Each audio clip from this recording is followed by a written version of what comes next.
සුබ දවසක් වේවා සියලු දෙනාටම.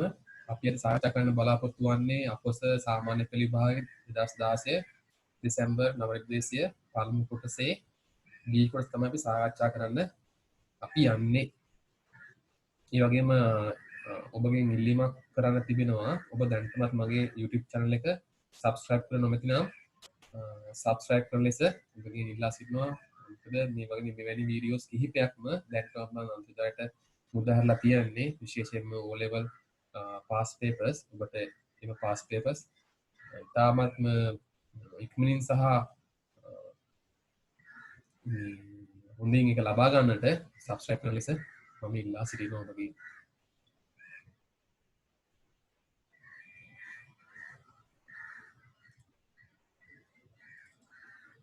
අපිට මෙහෙම කතාවක් කියනවා. කිත්සිරි මහතා ප්‍රජා මධ්‍යස්ථානයේ මුදල් පරිත්‍යාග කළේය.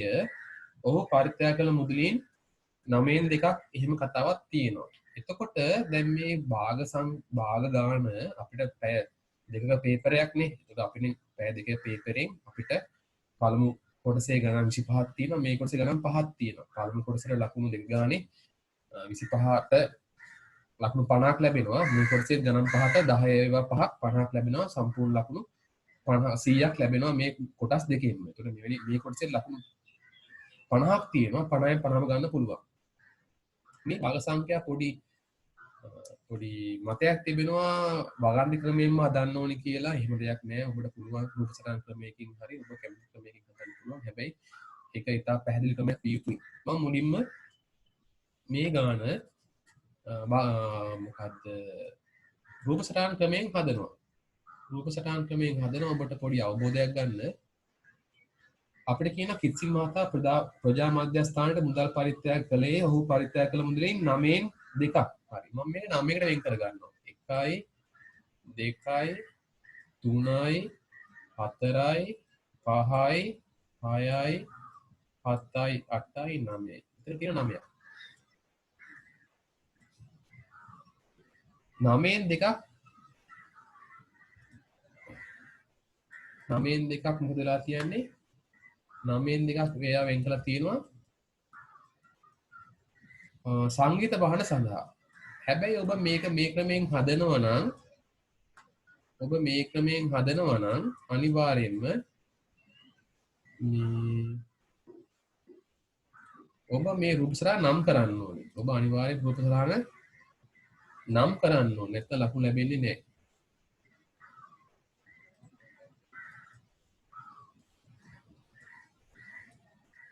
සංගීත බාහන සඳහා වෙන් කළ තියෙනවා. දෙකෙන් එකක්. ඔතන තියන්නේ ඉතිරියෙන් නෙවෙයිනේ සම්පූර්ණකින්. සම්පූර්ණයෙන් දෙකෙන් එකක්නේ. එහෙනම් අපි මොකද කරන්න ඕනේ? සම්පූර්ණ එක වෙන් කර ගන්න ඕනේ දෙකකට. මෙතන සම්පූර්ණ කොටස් ඔක්කොම 9ක් තියෙනවා. මොකද කරන්නේ? අපි ඒක 9 දෙකට බෙදනවා මෙහෙම. 9 මෙහෙම දෙකට බෙදනවා. දැන් සම්පූර්ණ කොටස් කීයක් තියෙනවද? සම්පූර්ණ දැන් 18ක් තියෙනවා. අපිට 9 දෙකට බෙදපුවාම ඉන්නේ 4.5ක්නේ. ඒක අමාරුයි. මොකද අපි කරන්නේ මේක මම ඉරටේ සංඛ්‍යාවට පරිවර්තනය කරගන්නවා. ඒක තියෙනවා 18ක්. එහෙනම් දැන් සම්පූර්ණ කොටු 18න් භාගයක්. ඒ කියන්නේ කොටු කීයද? කොටු 9ක්. 1යි 2යි 3යි 4යි 5යි 6යි 7යි 8යි 9යි. එයා වෙන් කරනවා මොකටද? ක්‍රීඩා භාණ්ඩ. ක්‍රීඩා භාණ්ඩ.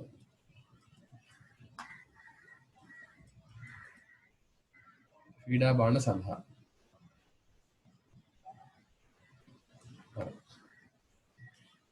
කොහොම කතාවක් කියනවා. එතකොට අංක 1ට අපෙන් අහනවා මොකද්ද? මුළු මුදලින් කවර භාගයක් සංගීත භාණ්ඩ සහ ක්‍රීඩා භාණ්ඩ බිල් දෙකෙන් ඉස්සලා ඉදුණුද කියලා අහනවා. සම්පූර්ණ මුදලින් කොච්චරද? 1යි 2යි 3යි 4යි 5යි 6යි 7යි 8යි 9යි 10යි 11යි 12යි 13යි. එහෙනම් 18න් 13යි. 18න් 13යි. අංක 2 ඉතුරු මුදලින් 5න් එකක්. ඉතුරු මුදලින් 5න් එකක්. එතන කොටු 5ක් තියෙනවානේ. එහෙනම් 5න් එකක්. මොකද වෙලා තියන්නේ? පුස්තකාලයට පොත් ලබා ගැනීමට. මේක පුස්තකාලයට.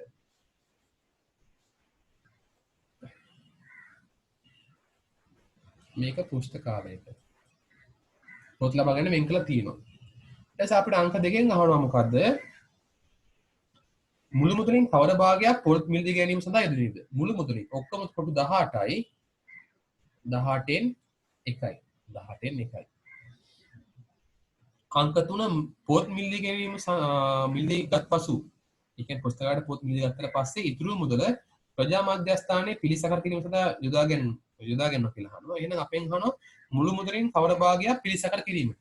එහෙනම් මේ ඉතුරු ටික තමයි පිළිසකර කරලා තියෙන්නේ. ප්‍රෙපෙයාර් කරලා තියෙන්නේ ඉතුරු ටික තමයි. පිළිසකර.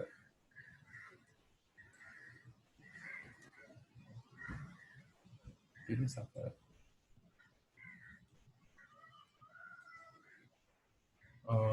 ඒ කියන්නේ අංක 3ට ඔක්කොම 18යි 18න් 4යි කුඩා කළොත්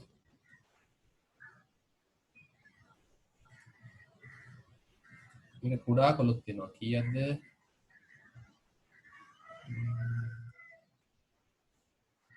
9න් 2ක් වෙනවා කුඩා කළොත්. හරි. මම මේ අපි ලියපු උත්තර ටික මම මතලා දාන්නම්.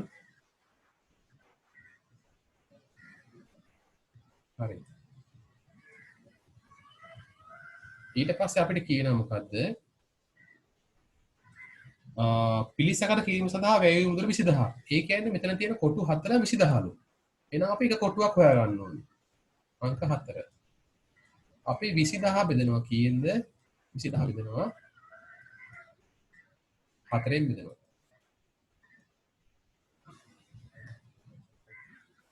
රුපියල් 5000ක් එනවා.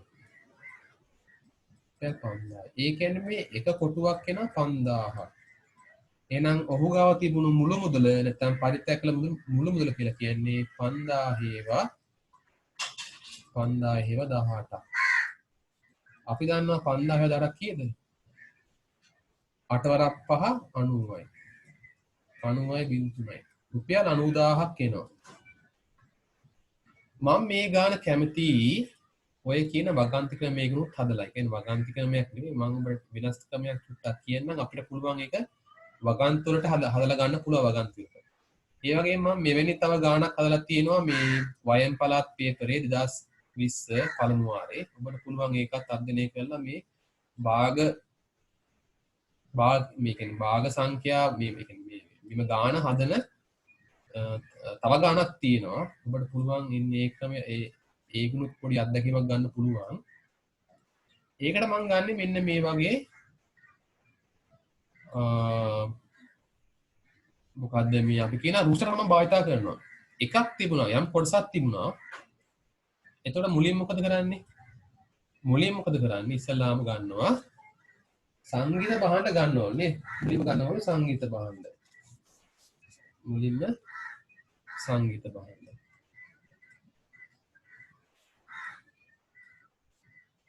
මුලින්ම සංගීත භාණ්ඩ සඳහා කොච්චරක් වෙන් කරනවද?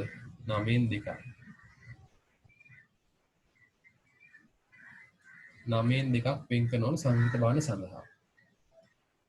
ඊළඟට අපිට කියනවා මොකද්ද? ක්‍රීඩා භාණ්ඩ සඳහා. ක්‍රීඩා භාණ්ඩ සඳහා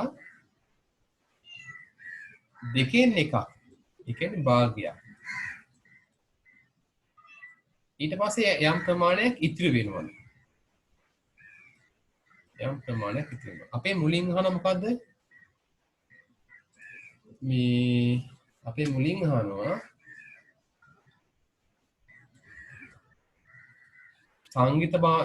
සංගීත සහ ක්‍රීඩා භාණ්ඩ සඳහා යෙදුණු මුදල. අපි කරන්න ඕනේ 9න් 2යි 2න් 1යි අපි එකතු කරන්න ඕනේ. ඒත් අපි දන්නවා හරය අසමානයි. හරය සමාන කරගන්න ඕනේ.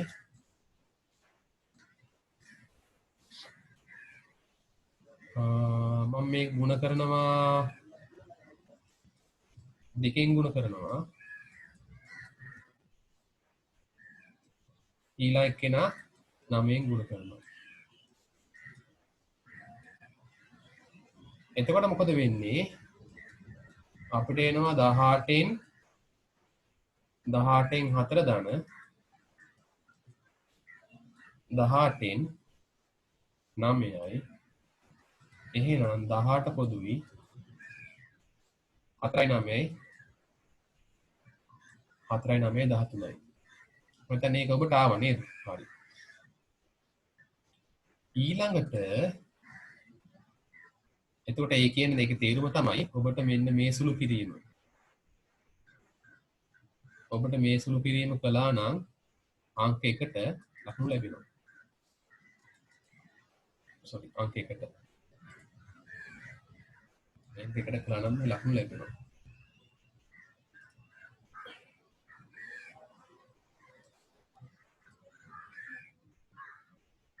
ඊළඟට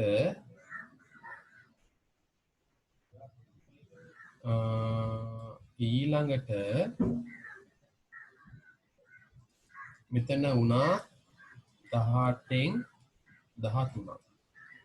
එහෙනම් අපි ඉතිරි හොයන්න මොකද කරන්නේ? එකෙන් අඩු කරනවා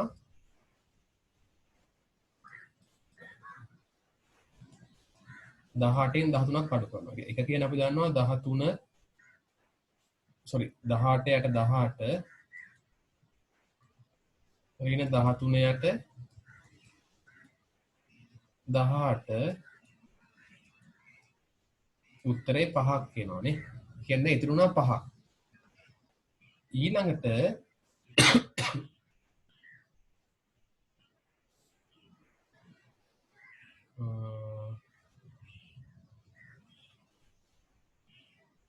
මම මේ ටික චුට්ටක් මකලා දාන්නම්. මට ඉද ප්‍රශ්නයක් තියෙනවා. ඒක උත්තරය කීයක්ද? 18න් 5ක් ආවා. එහෙනම් මේ ඉතිරියෙන් මොකද කරන්නේ? එයා පුස්තකාට පොත් ගන්නවා.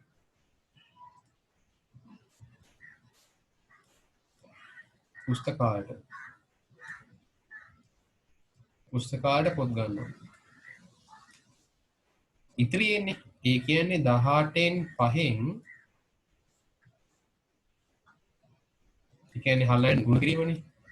කොච්චරද? 5න් 1. ඉතිරියෙන්නේ හිතට 18න් 5න්. 5ඒවා 1යි 5ඒවා 1යි. උත්තරේ මොකක්ද? 18න් 1. ආපහු ඉතිරි කොටස වෙන් කරන්නේ මේ ප්‍රෙපෙයා කරන්නනේ. පිළිසකර කරන්නේ. එහෙනම් ඒක හොයන්නේ කොහොමද? මේ 18න් 5න් තමයි 18 එකක් අඩු කරන්න ඕනේ. 18න් 5න් අඩු කරනවා 18න් 1.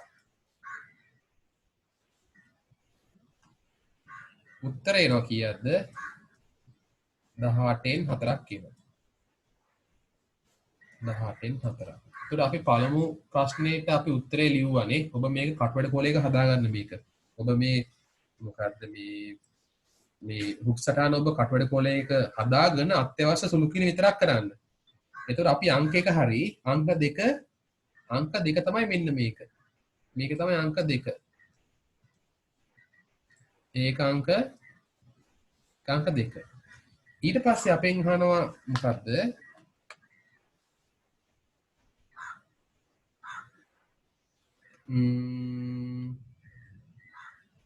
අංක 3 අහනවා මුළු මුදලින් කවර භාගයක් පිළිසකර කිරීම සඳහා. ඒ කියන්නේ මෙන්න මේ ටික තමයි අංක 3.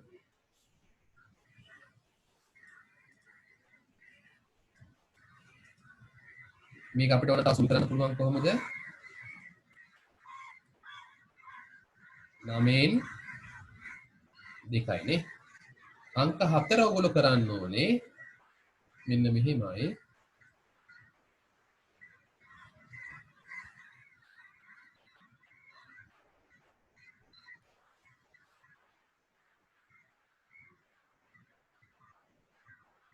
දැන් ඉතුරුනේ කීයක්ද? 18න් 4ක්නේ. ඒ කියන්නේ 18න් 4ක්. 18න් 4ක් කීයද? රුපියල් 20000 නේ 20000. එතකොට 18න් එකක් කියලා කියන්නේ කීයද? 20000 අපි 4ෙන් බෙදන්න ඕනේ. කීයක් එනවද? 5000ක් එනවා රුපියල්. රුපියල් 5000ක් එනවා. එහෙනම් 18න් එකක් 5000 නම් එහෙනම් 18න් 18ක් කීයද? 5000 ඒවා 18ක්. රුපියල් 90000යි. රුපියල් 90000ක් කියලා. හරි. පළවෙනි ප්‍රශ්නේ හරි. අපි දැන් දෙවෙනි ප්‍රශ්නෙට ගියොත් දෙවෙනි ප්‍රශ්නේදී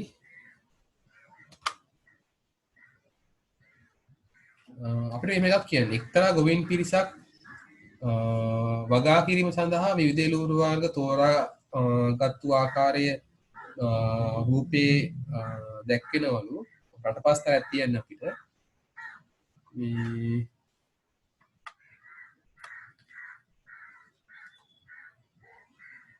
මම මේ ටික මකලා දාන්න.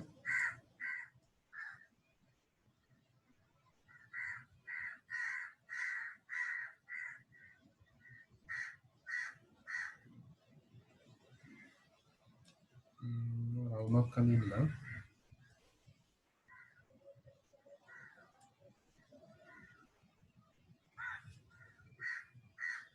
එතකොට මෙතනදී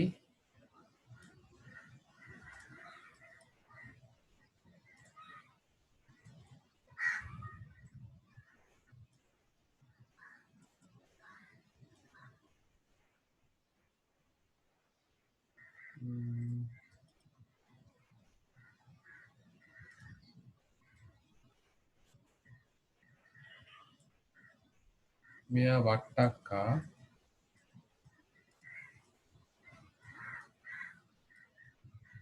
ඊට පස්සේ ඊළඟ කෙනා බණ්ඩක්කා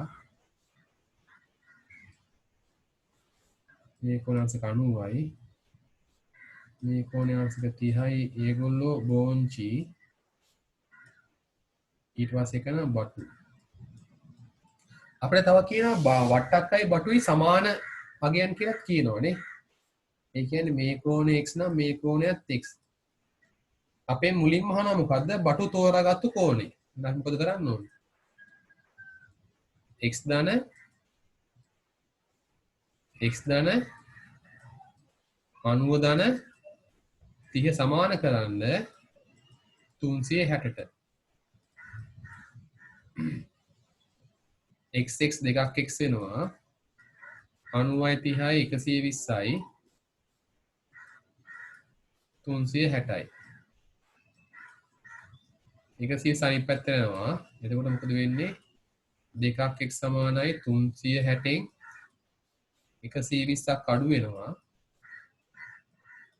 දෙකක් x සමානයි 140යි නේ. දෙපැත්තම දෙකෙන් බෙදනවා. කැපෙනවා. x සමානයි 70යි අංශක. x සමානයි 70යි. මම මේ ටික මකන්නම්. ඒක හරි. අපි ඒ වගේම අපි කෝණයක් ගත්තානේ. ඒ කෝණයත් අපි මේ බලමු මොකද වෙලා කියන්නේ. අපි කෝණය එතනට අපි ආදේශ කරමු.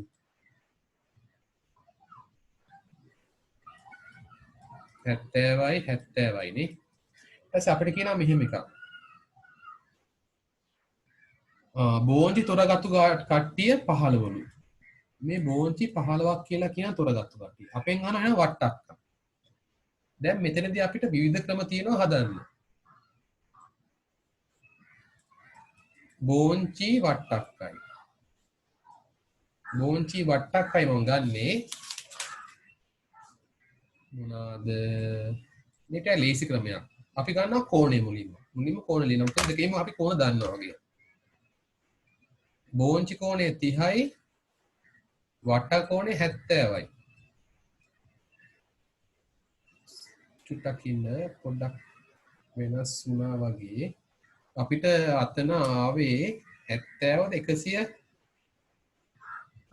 එතන ආවේ 240යි නේද 300 මට පොඩ්ඩක් මේ වෙනසක් වුණා වගේ මම ආපහු චුට්ටක් එතන හදන්නම් මට මතක හැටියට ආවේ 2ක් එක් සමානයි 360න් 120ක් නේ ඒ කියලා එන්න ඕනේ 2ක් එක් සමානයි කීයද 240ක් එන්න ඕනේ 240 බෙදීම 2 එතකොට කීයක් එනවද 120ක් එන්න ඕනේ හරි සමාවෙන් 120ක් එන්න ඕනේ ඒක අපිට සාමාන්‍යයෙන් ගණන් හදන් යනකොට අපිට තේරෙනවා උත්තරේ හරි ගිහිලාද වැරදිලාද කියලා චුට්ටක් අපිට තේරෙනවා ඉතින් ඔබටත් ඒ හැකියාවේ ගොඩක් ගණන් හදපුවා මෙතන එන්න ඕනේ 120ක් එන්න 120ක් 120ක් ඊට පස්සේ බෝංචි ගාන 15යි මෙයා දන්නේ x මේවා අනුලෝම සමානුපාතනේ හරස් ගුණ කරන්නේ 30 ගුණ කිරීම x සමානයි 15 ගුණ කිරීම 120 ඊට පස්සේ දෙපැත්තම 30න් බෙදනවා අපි දෙපැත්තම 30න් බෙදනවා 30 1යි 30 1යි 30 1යි 30 4යි නේ x සමානයි 60යි ඒ කියන්නේ වටක් ගන්න කීයද වටක් ගන්න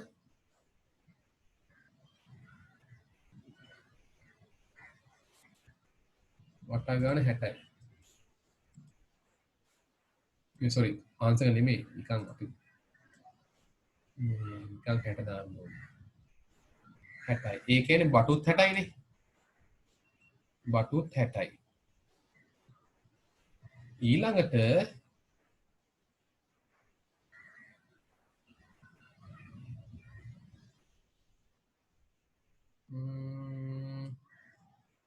අපෙන් අහනවා මොකද්ද මේ වඩපස්ථාන නිරූපණය කරන මුළු ගොවීන් ගන්න මේකටත් ඒ කියන්නේ මුළු ගොවීන් හොයන්නත් අපිට අර මං ඉස්සෙල්ලා කියා දුන්නු ක්‍රමයේම අපිට පාවිච්චි කරන්න පුළුවන් මුළු බෝංචි සහ මුළු අගය බෝංචි කෝණය 30යි මුළු කෝණය 360යි මුළු කෝණය 360යි බෝංචි ගාන 15යි මුළු ගාන දන්නේ නැහැ මේකත් හරස් ගුණ කරන්න 30 ගුණ කිරීම x සමානයි 15 ගුණ කිරීම 360යි දෙපැත්තම 30න් බෙදනවා එතන මොකද වෙන්නේ 30යි 30 කැපෙනවා x සමානයි 15 1යි 15 2යි 360 බෙදීම 2 180යි. ඒ කියන්නේ අපේ සම්පූර්ණ ප්‍රමාණය කීයද? සම්පූර්ණ ඉන්න ගොවීන් 180යි. සම්පූර්ණ කට්ටිය 180යි.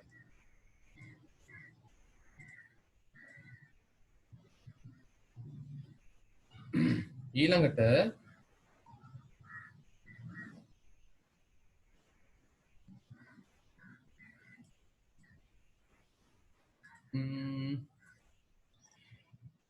මෙහෙම කතාවක් කියනවා. වසරකට පසු බටු වගා ක්‍රමයෙන් සිටි ගොවීන්ගෙන් 20 දෙනෙක් එළවලු වගා කීම නතර කළා. එතකොට මේ එළවලු වගා කරන කට්ටිය බටු වලින් 20ක් අඩු වෙනවා දැන් නේ. දැන් බටු ඉන්නේ කීයද? දැන් බටු ඉන්නේ 40යි. දැන් බටු ඉන්නේ 40යි. එතකොට දැන් අපිට දැන් මුළු ගාන 180නේ. එතකොට සම්පූර්ණයෙන්ම එළවලු නායකත්වය කියලා කියන්නේ දැන් ගාන කීයද? දැන් ගාන ඉන්න සම්පූර්ණ ගොවීන් ගාන 140යි. එහෙනම් දැන් අපි බටු කෝණය හොයනකොට අපෙන් අහන්නේ මොකද්ද? බටු වගා ගන්න ගොවීන් නිරූපණය කරන කේන්ද්‍රික කෝණය විචලත්. එහෙනම් බටු කෝණය කියලා කියන්නේ මුළු ගොවීන් 140යි 140න් 40ක් ඉන්නවා.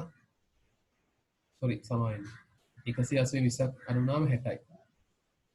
සුළු කිරීම හරියට වර්ධිනවා විභාගෙත් ගණන් හදන් යනකොට මෙතන එන්න ඕන කීයද 160ක් ඉන්නවා. ඔබටත් ඒ වගේ අත්දැකීමකට මුහුණ දෙන්න වෙයි. 160යි එකෙන් 40ක් ඉන්නවා. එහෙනම් කෝණයක් වන්න මොකද කරන්නේ 360න් ගුණ කරන්න. 41යි 44යි 4 1යි 4 9 කියලා කියන්නේ කීයද? 90යි. උත්තරේ 90යි අංශක. උත්තරේ 90යි අංශක.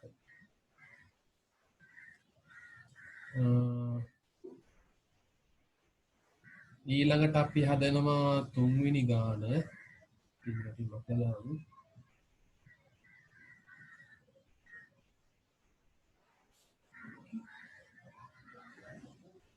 තුන්වෙනි ගාන අපි හදමු.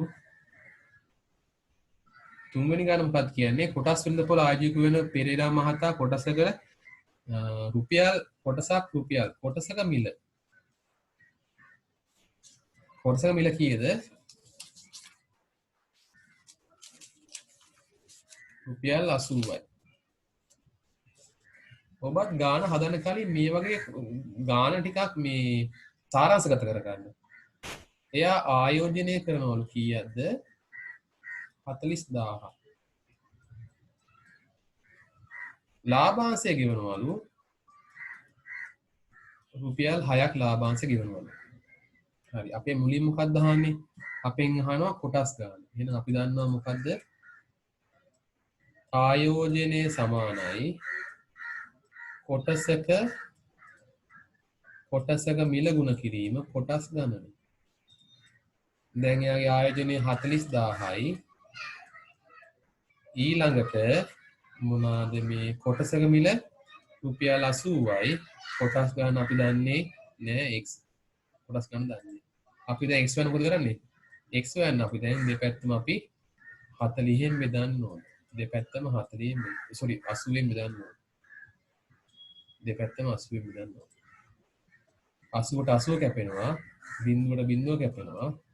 8 ඒවා 1යි 8 ඒවා 5යි. 5යි බිඳුව කියලා කියන්නේ 500යි. ඒ කියලා කියන්නේ කොටස් ගන්න 500ක් කියලා. ඊළඟට මම මේ ටික මකලා දාන්නම්. අපිට 500ක් කියලා එනවා කොටස් ගන්න. ඊළඟට අපිට කියනවා මොකද්ද? ඔහුගේ ලාභාංශ ආදායම. ඔහුගේ වාර්ෂික කියලාත් කියනවා ලාභාංශ ආදායම කියලාත් කියනවා. ඒ දෙකම එකයි. මම වාර්ෂිකම දාන්න. වාර්ෂික ලාභාංශ ආදායම කියලා කියන්නේ කොටස් ගණන ගුණ කිරීමේ ලාභාංශය. කොටස් ගණන කීයද? 500යි. ලාභාංශය 6යි. කොටස් ගන්නට ඒකකයක් නෑ. හැබැයි ආදායමයක්නේ. එහෙනම් රුපියල් කීයක් එනවද? රුපියල් 3000ක් එනවා. 506ක් නේ. රුපියල් 3000ක් එනවා. ඊළඟට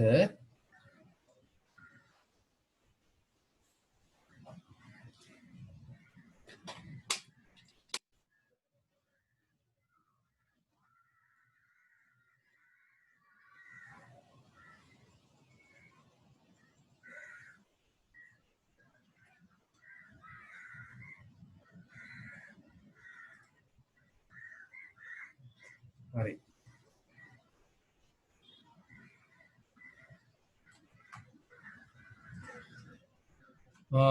වසරට පසු පෙරා මහතා කොටස් සියල්ල විකුණා 3500ක ප්‍රාර්ථනා ලාභයක් උපයනවලු.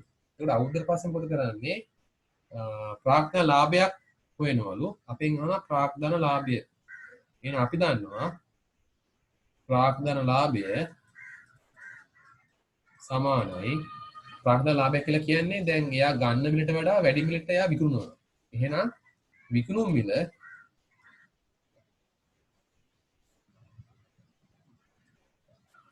මිල අඩු කිරීම ගැනුම් මිල. දැන් ප්‍රාර්ථනා ලාභය කීයද? 3500යි. විකුණුම් මිල තමයි අපි x දාමු ඒකට. x හරි y හරි. ගැනුම් මිල කීයද? එයාගේ ආයෝජනය 40000යි. එතකොට අපි මොකද කරන්නේ? මේ 40000 අපි අනිත් පැත්තට යනවා x උක්ත කරන්නේ. එතකොට මොකද වෙන්නේ? x සමානයි 3500ට 40000ක් එකතු වෙනවා. ඒක කීයක් එනවද? රුපියල් 43500ක් එනවා. ඒ කියන්නේ විකුණලා තියෙන කීයද 43500 තමයි විකුණලා තියෙන්නේ ඊළඟට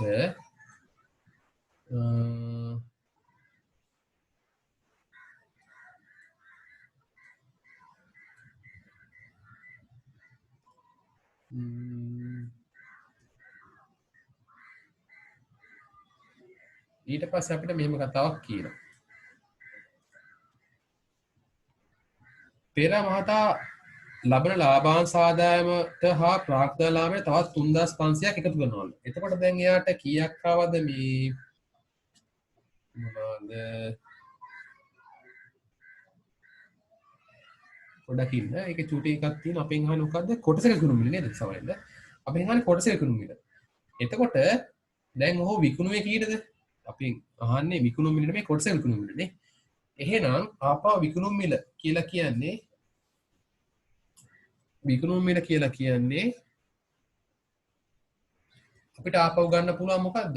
කොටසක මිල ගුණ කිරීම කොටස් ගන්න. දැන් විකුණු මිල කීයද? 43500යි. කොටසක මිල අපි දාමු A කියලා දාමු. කොටස් ගන්න 500යි. එහෙනම් A සමානයි 43500 අඩු කිරීම 500 බෙදීම 500. බින්දු දෙකට බින්දයක් කැපෙනවා 5 8යි 7යි. රුපියල් 87ක් එනවා. මේ 87 අපිට ගන්න පුළුවන් තව ක්‍රමයක් මම කියන්නම් ඔබට. තවත් සරල ක්‍රමයකුත් තියෙනවා. ඒ කියන්නේ මේ ගණන් හදන එක එක ක්‍රම ගොඩක් තියෙනවා. එක එක ගුරු එක එක ක්‍රම වලට කියා දෙනවා.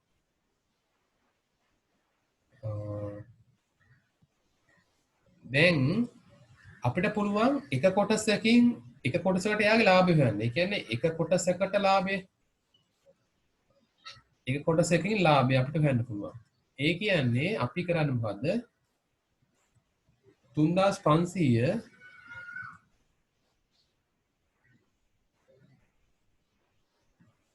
3500ක් නේ ප්‍රාර්ථනා ලාභේ 3500යි 3500 බෙදනවා 50යි. කීයක් එනවද? රුපියල් 7ක් එනවා. රුපියල් 7යි. ඒ කියන්නේ එක කොටසකට කීයක් ලාභද? රුපියල් 7ක් ලාභයි. එහෙනම් විකුණු මිල කියලා කියන්නේ විකුණු මිල කියලා කියන්නේ එයා ගත්තේ 80කට 7ක් තව යාට අමතරව ලාභයි රුපියල් 87යි. එහෙම හදන්නත් පුළුවන්. මේ 500 බෙදන්න ඕනේ සමාන 500. මේ මොකද කොටස් ගන්නනේ. කියන්නේ 3500 කියලා කියන්නේ ප්‍රාග්ධන මේ එයාගේ ප්‍රාග්ධන ලාභය 500 කියලා කියන්නේ කොටස් ගන්න. 500 බෙදන්න 7ක් කියලා. ඊළඟට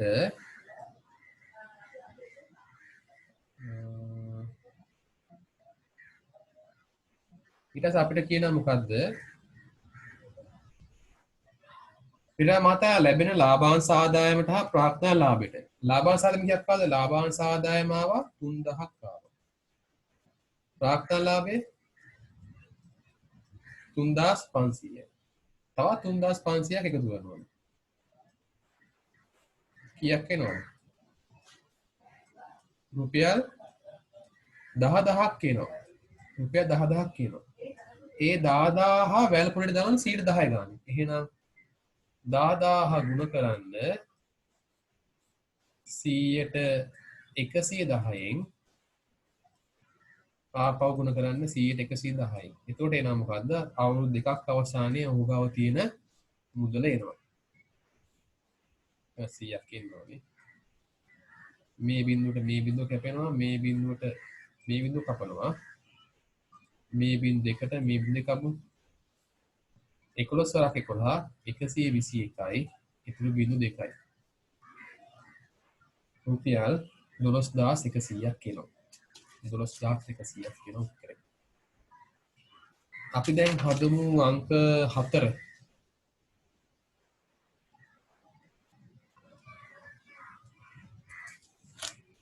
අංක 4 හදමු ඊට පස්සේ.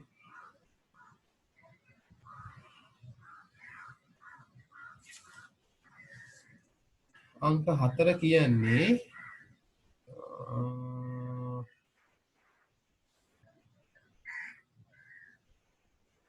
අංක 4ට මේ මොනවාද අපේ පේපරේම ගන්නම්.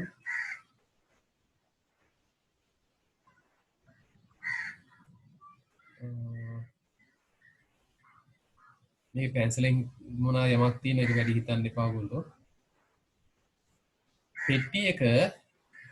පෙට්ටිය රතු පාට බෝල 3ක් සහ කොළ පාට බෝලයක් තියෙනවලු. ඒකයි මේ රතු පාට R1 R2 R3 කියලා දාලා තියන්නේ. ග්‍රීන් කියන එකෙන් ග්‍රීන් කියන එක. R කියන රෙඩ් කියන එක. ඉවතටගෙන එහි පාට සටහන් කොට ආපසු දමනවා. ඔතන කොටස් දෙකක් තියෙනවා. එකක් තමයි ආපසු දමන අවස්ථාව සහ ආපසු නොදාන අවස්ථාව. ආපසු දානවා නම් ඒක ස්වයත සිද්ධියක්. ආපසු දාන්න නැත්නම් අපි කියන ප්‍රතිස්ථාපනයක් නොමැතිනම් ඒක පරායත සිද්ධියක්. මෙතන තියෙන ස්වයත නම් මොකද වෙන්නේ? මේ ටික ඔක්කොම අපි මේ සිද්ධි ඔක්කොම අපි ලකුණු කරන්න ඕනේ. සිද්ධි ඔක්කොම ලකුණු කරන්න. සිද්ධි ඔක්කොම අපි ලකුණු කරන්න ඕනේ. මේවා ලකුණු කරනකොට අපිට ලකුණු තියෙනවා. මම මාකින් ස්කීම් එකක් සාකච්ඡා කරන්න බලාපොරොත්තු වෙනවා ඉදිරියේදී. මේ දැනට මම ප්‍රශ්න වලට උත්තර විතරයි කියන්නේ. මේකට තියෙන ලකුණු කියන්නේ නෑ දැනට. අපි පස්සේ දවසක අපි මාකින් ස්කීම් එකක් එක්කම අපි පේපර් එකක් අපි සාකච්ඡා කරමු. හරි. මෙන්න අදාළ නියම අවකාශයේ කොටුදා තුල අපි ලකුණු කළා. ඒක හරි.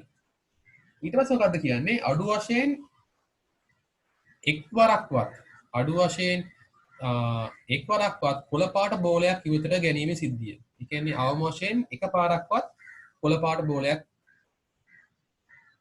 ඉවතට ගැනීම.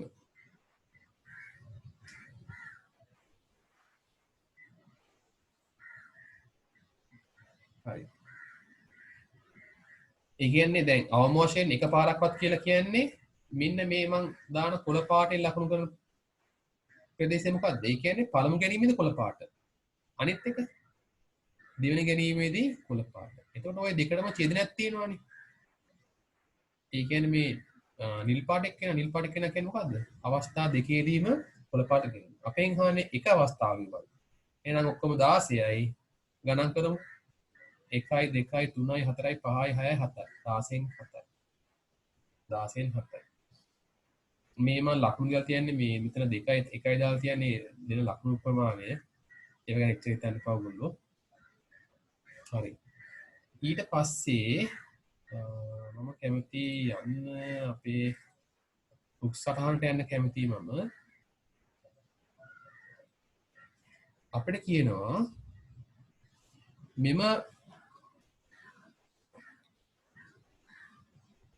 මෙම රතු පාට බෝල 3න් 2ක ඒ කියන්නේ මෙහෙමනේ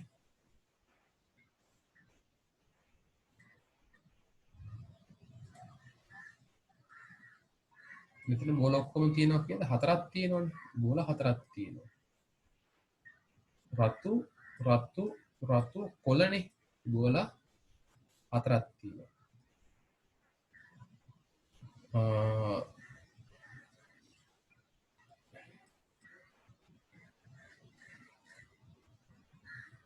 එකක් මත x අක්ෂරයේද ඒ කියන්නේ 3න් රතු පාට බෝල 3ක් තියෙනවනේ 3න් 2ක 3න් 2ක x දානවලු ඉතුරුට දාන y එහෙමයි කියන්නේ ලකුණු කරනවා ලකුණු කරලා දැන් ගන්නවලු දැන් ගත්තාම මොකද වෙන්නේ පළමු ගැනීමේදී x වෙන්න පුළුවන් y ගන්න පුළුවන් එතකොට 4න් 2ක්ම x නේ එන සම්භාවිතාව කීයද 4න් 2යි කියලා කියන්නේ අපි 4න් 2කම දාමු කමක් නෑ 4න් 2යි 4න් 2යි නැත්නම් භාගය දැම්මත් කමක් නෑ ඉතින් ඊළඟට දෙවෙනි ගැනීමේදී ආය x තියෙනවා y තියෙනවා නේද ඊළඟ එකෙත් xy තියෙනවා එතකොට ආපහු මෙයාගේ සම්භාවිතාව 4න් 2යි 4න් 2යි 4න් 2යි 4න් 2යි. හරි. 4න් 2 දාන්න පුළුවන්, භාගය දාන්න පුළුවන්, ප්‍රශ්නයක් නෑ. අපෙන් කියනවා මෙම සම්භාව්‍ය පරීක්ෂණ දාලා පහත දැක්කන උසටම සම්පූර්ණ කරනලු අවස්ථා දෙකේදීම එකම අක්ෂරය ලැබීම. අවස්ථා දෙකකින් එකම අක්ෂරය ලැබීම කියලා කියන්නේ අපි දන්නවනේ පළමු එක්කෙනා කවුද? xx. අන්තිම එක්කෙනා yy. ඒ කියන්නේ එකම අක්ෂරය xx හෝ yy. ඒ කියන්නේ 4න් 2 ගුණ කිරීම 4න් 2 කීයක් එනවද?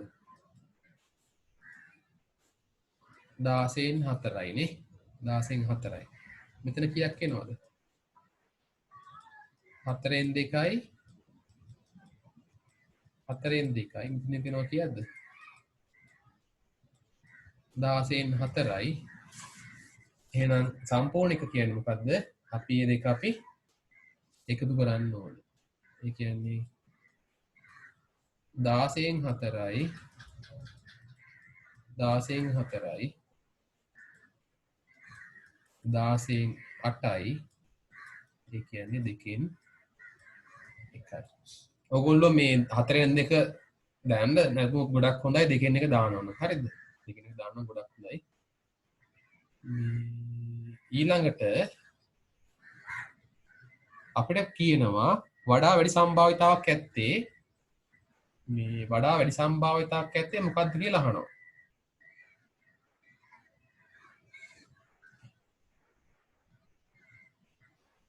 එතකොට මේ අපිට ඉස්සෙල්ලා මුලින් ආව මොකද්ද? දැන් අපි යන්නේ කවුද වැඩි කියලා බලන්න යන්නේ වැඩි සම්භාවිතාවක් ඇත්තේ. එක්කෙනෙකුගේ සම්භාවිතාව භාගයයි අනිත් එක්කෙනා සම්භාවිතාව 16න් 7යි.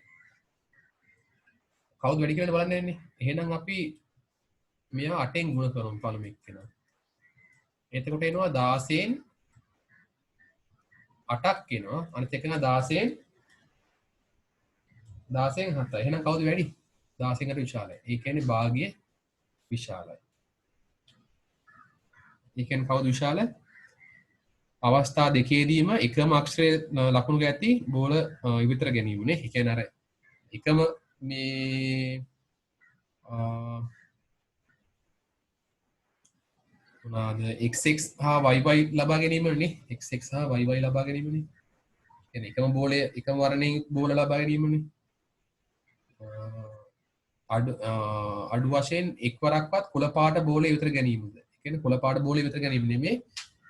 එකම වර්ණය එකම මේ එකම අක්ෂරයේ ලකුණු කර ඇති බෝල විතර ගැනීම තමයි වැඩි සම්භාවිතාවක් තියන්නේ. ඒක චුට්ටක් ලියවනම් හරි. ලියන්න වාක්‍යයක් හරි. ඊළඟට අපේ අන්තිම ප්‍රශ්නය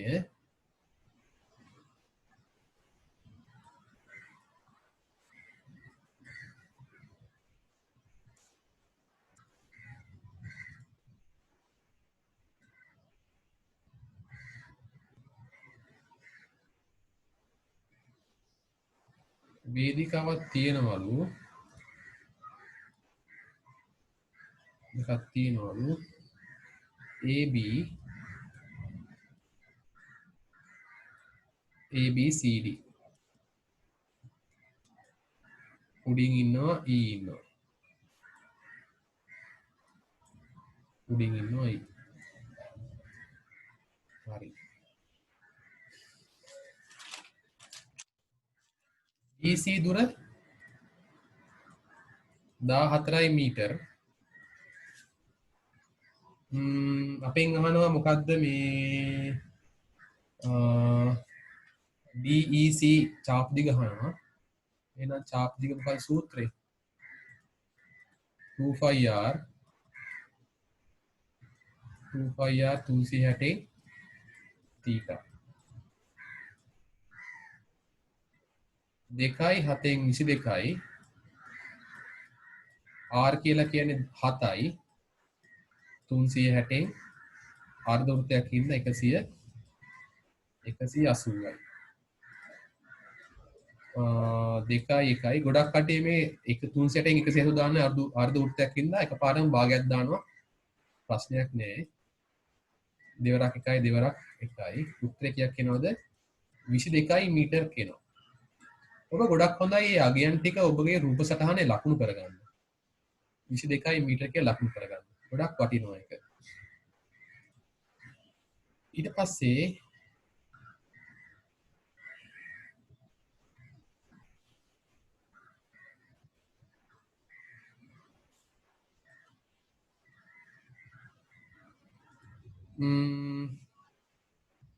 අපිට නම් ඒ වර්ගඵලය යනවා. එහෙනම් වර්ගඵලය කියලා කියන්නේ මොකද්ද? 5r වර්ගය 360න් θ අපිට භාගය දාන්න පුළුවන් ප්‍රශ්නයක් වෙන්නේ 722යි හරය දෙපාරක් ලියන්න ඕනේ 7 වරක් 7යි 360න් කෝණ 180යි 181 180 2යි 7 1යි 7 1යි 2 1යි 2 11යි උත්තරේ කීයක් එනවද 77යි මීටර වර්ගයක් එනවා 77යි මීටර වර්ගයක් එනවා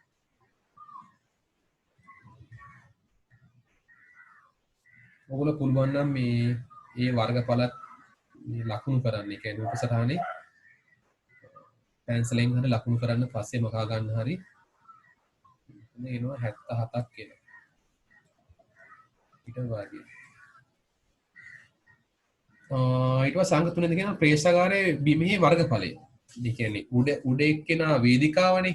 ඒ කියන්නේ අර්ධ වෘත්තයේ වේදිකාව යට එක්කෙනා ප්‍රේක්ෂකාගාරය. එතන අපේ එනවා ප්‍රේක්ෂකාගාර වර්ගඵලය වේදිකාව තන ඇති වර්ගඵලයේ මෙන් 3 ගුණයක්. ඒ කියන්නේ 77 ඒවා 3 ගුණයක් නේ. 77 ඒවා 3 ගුණයක්.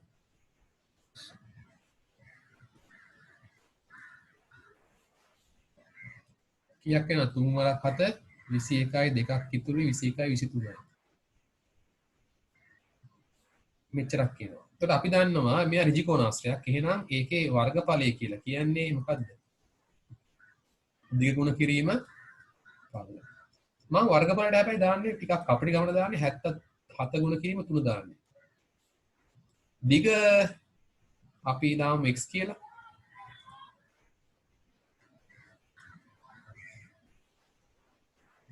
නැත්නම් AD දා x කියලා දාමු කවන්නේ. දිග x පළල කියලා 14යි. දෙපැත්තම 14න් බෙදෙනවා. 14න් බෙදෙනවා. එතකොට 14ට 14 කැපෙනවා 7 ඒවා 2යි 7 ඒවා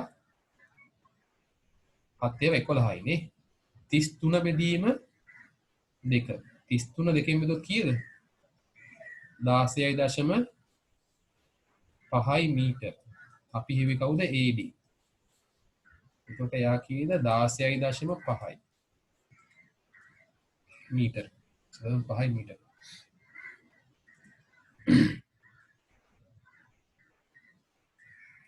ඊළඟ කොටස ටිකක් මේ සංකීර්ණද කියලා මට කියන්න ඔබට සංකීර්ණද කියලා මට ටිකක් කියන්න අමාරුයි.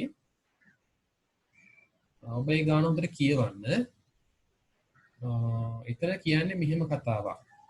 වේදිකාව තනා ඇති බිම් වටා විදුලි බල සවිකොට ඇත. C හා D. දැන් මම මේක ටිකක් ඇන්දොත් මෙයා C මෙයා D කියන්නකෝ. CD වල බල්බ දෙකක් තියෙනවා. මම කළු පාටම ගන්නම්. නැත්තම් මම ගන්න රතු පාට ගන්න. මෙන්න මෙහෙම තියන්නේ. රතු පාට ගන්නම් මම. මෙහෙම බල්බ දෙකක් තියෙනවලු. හරිද? CD රේඛාව මත ඇති අනුයාත බල්බ අතර පරතරය මෙහෙම යනවා. ඒ කියන්නේ CD රේඛාව මත බල්බ ගානක් තියෙනවා. අපි දන්නේ කීයද කියලා. පරතරය කීයද? 1.4යි මීටර. තියෙනවලු CDE ඡාපය මත. ඒ කියන්නේ මෙතන තියෙනවලු ඒකේ මතත් මෙහෙම බල්බ සෙට් කරන් යනවලු. සමාන පරතරයෙන් තමයි තියන්නේ. අපි හිතමු x කියලා. මේ පරතර x. ඒතර අපි x පරතර තමයි හොයන්න ඕනේ. ඒ වගේම CD වල තියෙන බල්බ ගානයි කියන්නේ CD ඔය කෙලින් රේඛාවේ තියෙන බල්බ ගානයි මේ වක්‍ර රේඛාවේ තියෙන බල්බ ගානයි සමානත් වෙනවලු. අපෙන් අහනවා x වල ගහනවා. හරි. අපි ඉස්සල්ලාම හොයමු CD මත බල්බ කීයක් තියෙනවද කියලා හොයමු. CD මත තියෙන බල්බ ගාන. අපි එක හොයන්නේ CD මත තියෙන බල්බ ගාන අපි හොයන්නේ එයාගේ දිග තියෙනවානේ. දිග කීයද? 14යි. දිග බෙදන්න පරතරය. පරතරය කීයද? 1.4යි. විශේෂයෙන්ම රේඛාවක් හින්දා මේක රේඛාවක් හින්දා නැත්නම් මේක විවෘත එකක් හින්දා රේඛාවක් කියලා හිතමු. රේඛාවක් හින්දා එකක් එකතු කරන්න. අපි මේක ටිකක් සුළු කරන්න මම මේක 10න් ගුණ කරන්න. 10න් ගුණ කරලා එතන මොකද වෙන්නේ?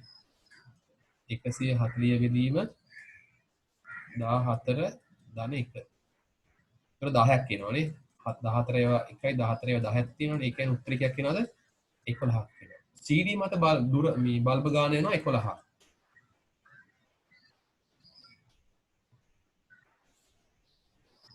එහෙනම් අපි දන්නවා මොකද්ද? මේ CED බල්බත් කීයක් එනවද? 11ක් එනවා. CED බල්බත් 11ක් එනවා. ඒකත් ඡාපයක්නේ ඒකත් දිගක්. හරි දිගක් ඒක. ඒතර අපි ඒකේ දිග අපි බෙදනවා පරතරයෙන්. පරතරයේ x නේ.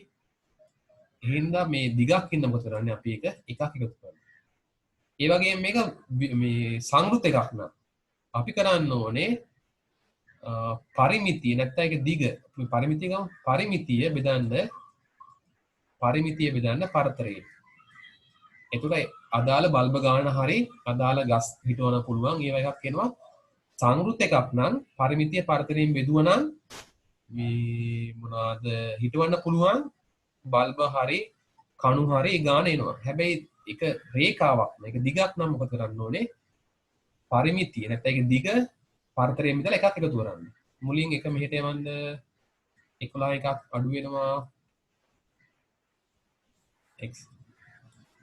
ඒ කියන්නේ 22 බෙදීම x කීයක් එනවද? 10ක් එනවනේ. x අනිත් පැත්තට ගියාම ගුණ වෙනවා.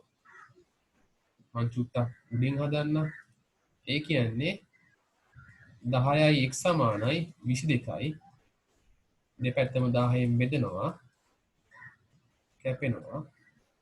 x සමානයි 2.2 මීටර. 2.2 මීටර. 2.2 මීටර කියලා එනවා. මම හිතන්නේ ওই ටික තමයි අපිට අද සාකච්ඡා කරන්න තියන්නේ. ඔබගේ ඔලෙවල් විභාගයට සුබපතනවා. හොඳට පාඩම් කරන්න, හොඳට විභාග ලියන්න. ඒ වගේම මේකේ දෙවෙනි කොටසත් මම අන්තර්ජාලයට උදාහරණයක් ඔබට පුළුවන් දෙවෙනි කොටසත් හදලා ඒකේ අඩුපාඩු සාකච්ඡා කරන්න. ඒ වගේම 2016 පේපරේ මම 2017 18 19ත් ඔබට ලැබෙන සලස්වනවා. ඔබට ඒක ඉක්මනින් ලබා ගන්න අවශ්‍ය නම් මම දාපු සැනින් ලබා ගන්න අවශ්‍ය නම් මගේ YouTube channel එක subscribe කරන ලෙස ඔබට නැවතත් මතක් කරනවා. දෙනවටම සිල් දෙනවටම ජය වේවා.